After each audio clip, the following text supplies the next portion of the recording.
La lettre qui n'est jamais arrivée.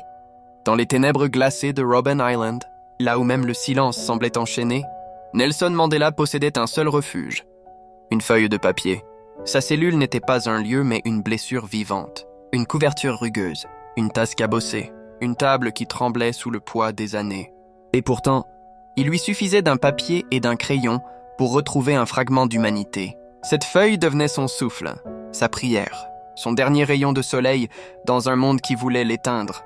Elle était sa façon d'aimer sans toucher, de vivre sans être libre, de résister sans violence. Un soir de vent glacial, après des heures à marteler des pierres comme si l'on voulait briser son âme, Mandela s'assit.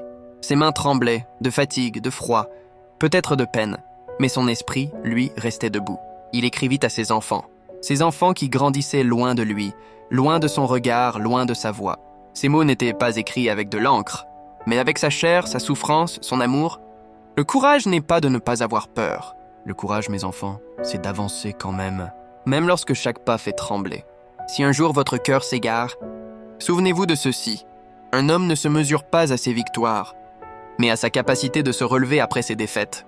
Je suis loin de vous, mais tout ce que je fais, je le fais pour que vous viviez debout. C'était une lettre qui respirait l'amour d'un père, la sagesse d'un leader et la douleur silencieuse de l'absence. Écris partie 2 en commentaire et donne ton avis en commentaire.